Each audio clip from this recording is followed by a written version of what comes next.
గోదావరి ఉధృతి కొనసాగుతోంది. రెండో ప్రమాద హెచ్చరిక కొనసాగుతోంది. వరద నీటి మట్టం 15 అడుగులకు చేరుకుంది. 175 గేట్ల నుంచి 15 లక్షల క్యూసెక్కుల నీటిని సముద్రంలోకి విడుదల చేస్తున్నారు. దిగువన గౌతమి, వైనతేయ, వశిష్ట ఉపనదులు పొంగుతున్నాయి. చింతూరు ఐటీడీఏలోని 177 గ్రామాలు ఇంకా వరద ముంపులోనే ఉన్నాయి. కోనసీమలోని 45 లంక గ్రామాలు జల దిగ్బంధంలో ఉన్నాయి.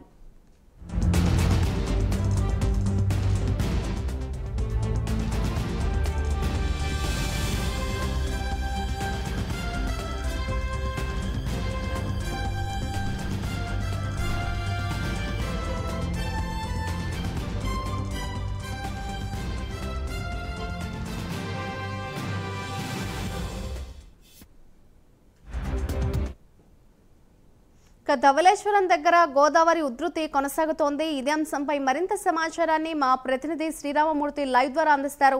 శ్రీరామమూర్తి, చెప్పండి, ప్రస్తుతం ధవళేశ్వరం దగ్గర సిచ్యువేషన్ ఏ విధంగా ఉంది?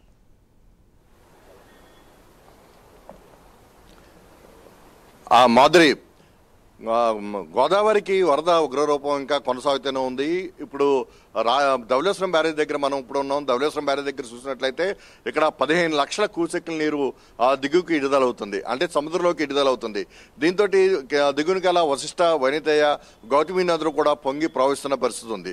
దాదాపు 45 లంక గ్రామాలకి ఇక్కడ అంతరాయం ఏర్పడింది. 75 గ్రామాల వరకు కూడా ఈ ప్రభావితంలో, వరద ప్రభావితంలో చిక్కుకున్నాయి. ఇక్కడ పునరావాస చర్యలు చాలా వేగవంతంగా కొనసాగుతున్న పరిస్థితి ఉంది. ఇక్కడ గంట గంటకు నీటి మట్టం పెరుగుతూ ఉంది. ఇప్పుడు 15.10 అడుగుల నీటి మట్టం ఉంది. ఇది కనుక 17.75 అడుగులకు చేరుకున్నట్లయితే ఇక్కడ మూడో ప్రమాద హెచ్చరిక జారీ చేస్తారు. అప్పటికి 18 లక్షల క్యూసెక్కుల నీరు వెళ్లాల్సి ఉంది. అయితే అంతవరకు రాకుండానే తగ్గుముఖం పడుతుందని చెప్పేసి ఇప్పుడు ప్రస్తుతం ఉన్న రీడింగ్స్ బట్టి ఇరిగేషన్ అధికారులు చెప్తున్నారు. అయితే ఎగువ ప్రాంతంలో కలిగిన భద్రాచలంలో మూడో ప్రమాద హెచ్చరికని ఇప్పుడే ఉపసంహరించారు. అక్కడ 52.7 అడుగులకి నీటి మట్టానికి చేరుకుంది. అంటే 54 అడుగుల వరకు చేరి మళ్ళీ తగ్గుముఖం పట్టింది. ఇలాగా చూసినట్లయితే అక్కడ ఇచ్చు తగ్గులతోటి చింతూరు, ఏదైతే ముంపు మండలాలు ఉన్నాయో చింతూరు, ఎటపాక, కోనవరం, ఈ మండలాల్లోని దాదాపుగా 177 గ్రామాలకి రాకపోకలు నిలిచిపోయి దాదాపు 60 గిరిజన గ్రామాలకి విద్యుత్ అంతరాయం ఏర్పడింది. కరెంట్ లేని పరిస్థితి ఉంది. దాదాపు 45 గ్రామాలు పూర్తి స్థాయిలో జల దిగ్బంధంలో ఈ 4 మండలాల్లో చిక్కుకున్నాయి. ప్రస్తుతం పునరావాస కేంద్రాల్లో 45 పునరావాస కేంద్రాల్లో 3,400 మంది ఇప్పుడు పునరావాసం పొందుతున్న పరిస్థితి ఉంది. అల్లూరు సీతారామరాజు జిల్లా కలెక్టర్ ఇక్కడ ఎప్పటికప్పుడు దగ్గరుండి ఇక్కడ మొత్తం అంతా సహాయక చర్యలను పర్యవేక్షిస్తున్నారు. వరద బాధితులకి బియ్యం, కందిపప్పు, నూనె, ఉల్లిపాయలు, బంగాళదుంపలు అందజేస్తున్న పరిస్థితి కూడా ఇక్కడ కనిపిస్తుంది.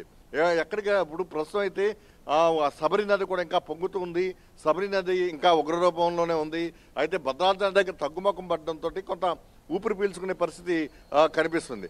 అయితే ఎగువ ప్రాంతంలో భారీ వర్షాలు కురవడంతో మహారాష్ట్ర నుంచి ఇంకా వరద నీరు ఇంకా చేరుకోవాల్సి ఉంది. మహారాష్ట్ర వరద నీరు ఇంకా ఇక్కడ చేరుకోలేదు.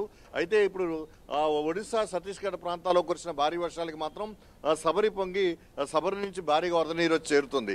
దీంతో పోలవరం ప్రాజెక్ట్ దగ్గర 48 గేట్లను పూర్తిగా రేడియల్ గేట్లను ఎత్తి ఉంచారు. పోలవరం ప్రాజెక్ట్ దగ్గర నీటి మట్టం గంటకు పెరుగుతుంది. అదేవిధంగా ఇన్పులో 15 లక్షల క్యూసెక్ల వరకు ధవళేశ్వరం బ్యారేజ్కి వస్తుంది. అదే స్థాయిలో 175 గేట్లను పూర్తిగా ఎత్తి ఇక్కడ నుంచి ఇక్కడ సముద్రంలోకి విడుదల చేస్తున్న పరిస్థితి కనిపిస్తుంది. ఈ విధంగా చూసినట్టయితే వరద గోదావరి మరొక 4 రోజుల వరకు కూడా ఇదే పరిస్థితి కొనసాగే పరిస్థితి ఉంది. ఇప్పటికే 10 రోజులు బట్టి వరద ముంపులో గ్రామాలు మునిగి ఉన్న పరిస్థితి ఉంది. లంక గ్రామాల ప్రజలు అనేక అవస్థలు పడుతున్న పరిస్థితి ఉంది. అలాగే ముంపు గ్రామాల ప్రజలు కూడా చాలా ఇబ్బందులకు గురవుతున్నారు. అలాగే జ్వరాలతో కూడా అనేక మంది బాధపడుతున్న పరిస్థితి ఉంది. ప్రత్యేకించి వైద్య శిబిరాలు నిర్వహించారు.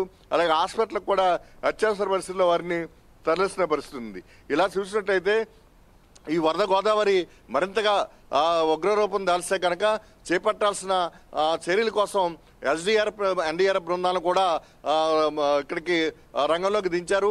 3 ఎన్డీఆర్ఎఫ్ బృందాలు, అలాగే 7 ఎస్డీఆర్ఎఫ్ బృందాలు కూడా ఇప్పుడు ఈ వరద ప్రభావిత ప్రాంతాలకి తరలిస్తున్న పరిస్థితి ఉంది. అయితే వరద ప్రభావిత ప్రాంతాల్లో ఈరోజు నిడదోలు నియోజకవర్గంలో, అలాగే రాజానగరం నియోజకవర్గంలోని రాష్ట్ర మంత్రులు అచ్చెన్నాయుడు నేతృత్వంలో అనిత, రమానాయుడు, కందుల దుర్గేష్ ఈ 2 జిల్లాల్లోని అంటే 2 నియోజకవర్గాల్లోని ఈరోజు పర్యటించనున్నారు. వరద ఏ విధంగా పంటకి నష్టం కలిగించింది, రైతులను ఏ విధంగా ఆదుకోవాలనే అంశాలు కూడా ఇక్కడ వీరు ప్రభుత్వానికి నివేదించున్నారు. ఆ తర్వాత ఏ విధంగా ఆదుకోవాలనేది కూడా ఖచ్చితంగా రైతులకు అండగా ఉంటామని కూడా వీళ్ళు చెప్తున్న పరిస్థితి ఇక్కడ ఉంది. ఇది ప్రస్తుతం ధవళేశ్వరం బ్యారేజ్ దగ్గర వరద గోదావరి తాజా పరిస్థితి. ఇక్కడ మరి కొంత 2-3 గంటల వరకు అంటే మధ్యాహ్నం 3 గంటల వరకు పెరిగి ఆ తర్వాత తగ్గుతుందన్న భావంతో అంచనాతోటి ఇరిగేషన్ అధికారులు ప్రస్తుతం ఇక్కడ ఉన్నారు. Madhuri. Right, thank you Sriramamurthy.